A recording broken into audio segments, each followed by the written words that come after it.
നമ്മൾ ഒട്ടും പ്രതീക്ഷിക്കാതിരിക്കുന്ന സമയത്താണ് ചില ഹാപ്പിനെസ് നമ്മളെ തേടി വരിക. അപ്പം അങ്ങനെ ഒരു ദിവസമാണ് ഇന്ന്. എനിക്ക് പറഞ്ഞാൽ എൻ്റെ ബർത്ത്ഡേ ഉണ്ട് 2 ദിവസമായി. അങ്ങനെ ഞാൻ തക്കുടിയിട്ട് കാണാൻ വന്നിരിക്കാൻ കേട്ടോ. അപ്പോൾ ആ ക്ഷീണത്തിൽ ഞാൻ ഇങ്ങനെ കടന്നുറങ്ങുന്ന സമയത്താണ് തക്കുടി വിളിച്ചെന്നിപ്പിച്ച് ഇങ്ങനെ ഒരു സർപ്രൈസ് എനിക്കായിട്ട് ഒരുക്കിയത് കേട്ടോ. ഞാൻ ഒരിക്കലും പ്രതീക്ഷിക്കാതെ ഒരു സമ്മാനമായിരുന്നു അത്. ഞാനാണെങ്കിൽ ചീടുകളുടെ പാട്ടൊക്കെ കേട്ട് സുഖമായി കടന്നുറങ്ങുമായിരുന്നു. അപ്പോൾ അങ്ങനെ വിളിക്കുമ്പോൾ എന്നെ വിളിച്ചെന്നിപ്പിച്ച് ഇങ്ങനെ ഒരു കവർ എൻ്റെ കയ്യിൽ വന്നിട്ടുണ്ടോ.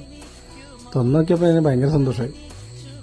ഒരു കുഞ്ഞു ബോക്സ് പറഞ്ഞാൽ അതിനകത്ത് കേക്കാണ് കേട്ടോ സംഭവം. നല്ല അടിപൊളിയായിട്ട് പാക്ക് ചെയ്ത ചെറിയൊരു കേക്ക്. തക്കുണൂൻ്റെ വീടിൻ്റെ അടുത്തുള്ള ഒരു ഐശ്വര്യ പറഞ്ഞുള്ള ചേച്ചിയാണ് നമുക്ക് കേക്ക് ഒരുക്കി തന്നത്. ഇവിടെ എല്ലാവരും ബർത്ത്ഡേക്കും എന്ത് പരിപാടിയൊക്കെ ഉണ്ടെങ്കിലും കേക്കൊക്കെ മേടിക്കാൻ ഞാൻ ചേച്ചിയുടെ തന്നെയായിട്ട് മേടിക്കാറ്.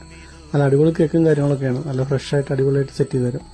നല്ല ടേസ്റ്റുമാണ് കേട്ടോ. അതുകൂടിയും പറയാനുള്ള ഞാൻ 2-3 വട്ടം കഴിച്ചിട്ടുണ്ട്. അതെന്താ പറയുന്നത്, നല്ല ടേസ്റ്റുമാണ്. പിന്നെ 250 ഗ്രാമിൻ്റെ ചെറിയൊരു കേക്കാണ് കേട്ടോ നമ്മൾ ഓർഡർ ചെയ്തിട്ടുണ്ടാകുന്നത്. അതേ കണ്ടില്ലേ, ചെറിയൊരു ബോക്സിലാക്കി നല്ല ഭംഗിയിൽ സെറ്റ് ചെയ്തിട്ട് നമുക്ക് തന്നിട്ടുണ്ട് കേട്ടോ. അത് നല്ല അടിപൊളിയായിട്ട് ഡെക്കറേറ്റും ചെയ്തിട്ടുണ്ട്. അപ്പോൾ എന്തായാലും ഭയങ്കര ഹാപ്പിയായി. കേക്കും കിട്ടി. ഇങ്ങനെ സർപ്രൈസ് ആയിട്ട് ഇങ്ങനെ ഒരു മൊമെന്റ് ഞാൻ ഒട്ടും പ്രതീക്ഷിച്ചിട്ടുണ്ടായിരുന്നില്ല കേട്ടോ. അപ്പോൾ 30 വയസ്സായി. യാഥാർത്ഥ്യം തിരിച്ചറിഞ്ഞല്ലേ പറ്റും. അപ്പോൾ അങ്ങനെ കേക്കിൻ്റെ കുറച്ച് ഫോട്ടോസും വീഡിയോ ഒക്കെ എടുത്തിട്ട് ഇനി നമ്മൾ കേക്ക് മുറിക്കാൻ പോവാണ്. അപ്പോൾ അതിന് മുന്നേ മെഴുകുതിരിയൊക്കെ കത്തിച്ച് വെച്ച് സെറ്റാക്കി വെച്ചു. ഇനി അതായത് ഞങ്ങൾ മുറിക്കാൻ പോകണം കേട്ടോ. കുഞ്ഞു കേക്കല്ല, അപ്പോൾ ഇരുന്നിട്ട് നിങ്ങൾ മുറിക്കാൻ വെച്ചു. പിന്നെ മുറിക്കേണ്ട ആവശ്യത്തിന് ഞാൻ ആ മെഴുകുതിരി ഒതുക്കെടുത്താനും പറഞ്ഞു. പിന്നെ അങ്ങനെ തന്നെ അങ്ങോട്ട് ഇരുന്നോട്ടേന്ന് വെച്ചു. വെളിച്ചം നല്ലതാണല്ലോ. കേക്ക് മുറിച്ചിട്ട് പിന്നെ ആർക്കാ കൊടുക്കുന്നത് വെച്ചാൽ പിന്നെ ഞാൻ അതിൽ നിന്നു. നല്ല ടേസ്റ്റ്. പിന്നെ അച്ഛനും അമ്മയ്ക്കും തക്കുവിനും ഉണ്ണിക്കുട്ടിക്കും കൊടുത്തു.